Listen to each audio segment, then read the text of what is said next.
Lagi dingin, gelap Madinah waktu itu, sudah 45 hari dikepung. Dan perlu kita tahu, hari kemarinnya, hari ke-44, Quraisy menyerang besar-besaran dari pagi sampai maghrib. Sampai para sahabat telat sholat asar. Nabi SAW aja sholat asar di waktu azan maghrib. Pada saat itu karena mereka buat pasukan kudanya itu di bagian depan parit, mukul-mukulin kaki kudanya supaya paritnya runtuh tanah gitu kan, supaya bisa diinjak. Dari belakang itu pasukan pemanah. Dan ini 10.000 orang, banyak sekali.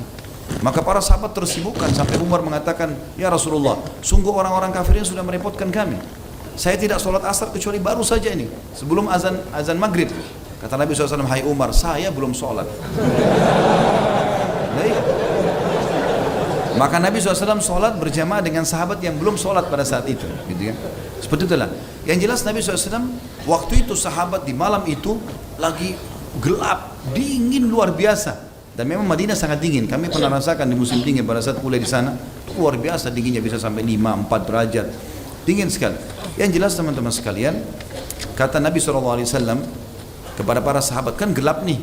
Nabi nggak suruh nyalain obor supaya musuh nggak tahu di mana posisi muslimin. Nabi cuma bilang, siapa yang bisa pergi nyebrang ke sebelah, ya, ke pasukan musuh dan membawakan informasi kepada saya, dan dia akan menjadi rekanku di surga.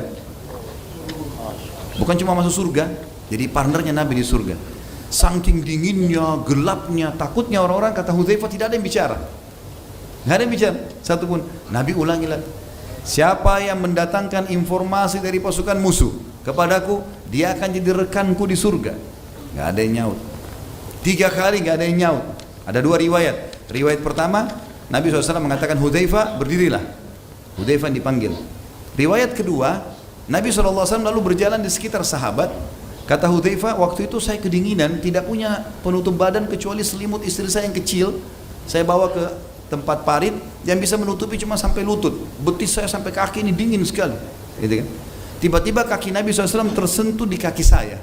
Lalu Nabi tanya, man, siapa ini? Kata Hudzaifah, Hudzaifah ya Rasulullah. Kata Nabi SAW, kum ya Hudzaifah, berdiri kau sekarang, kau yang tugas gitu. Jadi akhirnya Hudzaifah bilang, saya pun berdiri, gitu kan? Berdiri karena diperintahkan oleh Nabi SAW.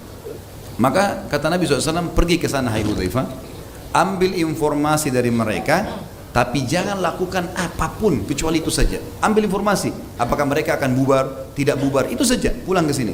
Jangan perang, jangan membunuh, jangan mengambil apapun, pokoknya jangan apa-apa. Baiklah, kata Hudzaifah, demi Allah waktu itu dingin luar biasa, seperti menusuk tulang-tulang. Tapi begitu saya mengiyakan, tiba-tiba badan saya jadi hangat. Saya seperti di dalam sebuah kotak yang panas, yang hangat gitu. Saya turun dari parit, saya naik ke atas, kemudian masuk ke pasukan musuh, gitu kan. Pada saat itu bersamaan Abu Sufyan balik dari tadi bentengnya Quraidah itu. Abu Sufyan di api unggunnya duduk, kemudian dia berkata kepada orang-orang, kumpullah hai pasukan, ya. Ada sesuatu yang penting yang saya ingin sampaikan pada malam ini, dan pastikan orang-orang di sebelah kalian kenal, gitu kan. Jangan sampai musuh nyelinap. Hudzaifah ada di situ, gitu kan. Akhirnya Hudzaifah mendengar Abu Sufyan memanggil orang-orang, gitu kan. Kata Abu Hudzaifah, saya waktu dengar suara laki-laki itu mengatakan, hai pasukan, kumpullah dan pastikan orang sebelah kalian. Saya melihat orang itu lagi menghangatkan diri di api unggun, karena dingin sekali kan. Begitu saya lihat Abu Sufyan, pimpinan orang-orang kafir nih, dia bilang, saya pun meletakkan anak panah saya di busurnya. Demi Allah kalau saya tarik mati Abu Sufyan, karena sasarannya dekat sekali. Dan panah ini dekat, pasti bisa membunuh. Tapi saya mengingat wasiat Nabi SAW, jangan buat apa-apa. Ambil informasi pulang, ini penting. Taat pada pemimpin di kancah peperangan penting. Jangan sok jagoan. Serang-serang tidak. Walaupun kita punya potensi, harus izin, gitu kan. Pasukan muslimin dulu tidak berani menyerang kecuali sudah ada izin. Sampai kadang-kadang mereka karena inginnya menyerang, mereka merayu-rayu pimpinan mereka, izinkan kami menyerang. Begitu dikatakan iya, sudah langsung menyerang, gitu. Kalau enggak bisa, melanggar ini, gitu kan. Bisa kalau mati tidak mati syahid nantinya. Maka kata Hudzaifah, orang-orang pada berkumpul semua, karena kan informasi penting.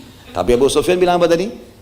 Harus kenal orang yang ada di sebelah. Tanya, Jadi orang pada tanya, siapa kamu? Siapa kamu gitu kan? Tanya, disebutkan namanya. Hudzaifah bilang, saya bingung nih. Nanti kalau saya sebut nama saya ketahuan. Maka dia bilang, saya pegang orang di tangan kanan saya tanya, siapa kamu? Disebut namanya. Saya pegang sebelah kiri, siapa kamu? Disebut namanya. Dia bilang, saya nggak ditanya.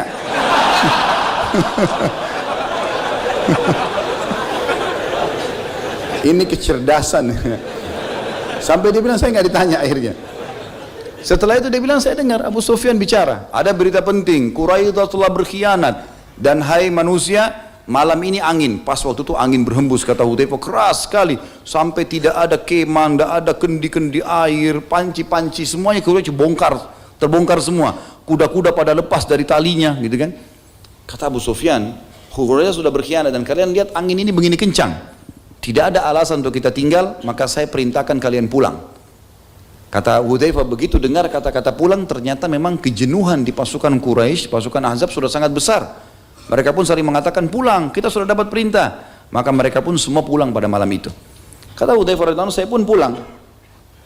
Saya pun pulang, kemudian saya menyeberang Khandaq sampai masuk ke kemah Nabi SAW. Nabi SAW lagi sholat malam. Dia bilang, saking dinginnya, saya begitu masuk kemah, gitu kan, begitu masuk kemah, tadinya hangat, dingin itu kembali hilang. Jadi tadi itu hangat cuma Allah kasih untuk mendatangi musuh saja, gitu kan. Dia bilang dingin sekali, tiba-tiba saya menggigil, kemudian saya duduk menjongkok gitu ya. Dan Nabi SAW melihat saya, lalu Nabi SAW memberikan kepadaku lagi sholat. Beliau mengambil ya kain beliau, ada jubah beliau yang tebal, lalu diberikan kepada Hudzaifah, dan Hudzaifah bin Yaman memasukkan telapak kakinya di bawah kaki Nabi SAW. Artinya ada sejarah Nabi SAW, beliau berlindung di situ. Sampai Nabi SAW selesai sholat, baru bertanya, ada apa hai Hudzaifah, informasi? Dia bilang, ya Rasulullah, seperti yang anda inginkan, bahwasanya memang Allah sudah membubarkan mereka. Kata Nabi SAW, alhamdulillah kalau begitu. Tidurlah ya. Maka Hudzaifah pun tidur. Kata Hudzaifah, saya tidur nyenyak gitu kan, sampai saya tidak bangun kecuali Nabi datang dan menendang kaki saya sambil mengatakan, bangunlah wahai tukang tidur. Dan pada saat saya bangun gitu kan, sholat subuh, kemudian saya melihat pasukan Ahzab sudah bubar. Tapi ini termasuk disebutkan oleh para ulama tentang bagaimana keberanian Hudzaifah radhiyallahu anhu untuk menyeberang ke musuh. Ini nggak gampang. Pasukan 10.000 orang, gitu kan? Dan dia menyelinap ke sana, ini nggak sembarangan. Tapi ini keberanian yang Allah Subhanahu wa taala karuniakan kepada manusia terbaik ini.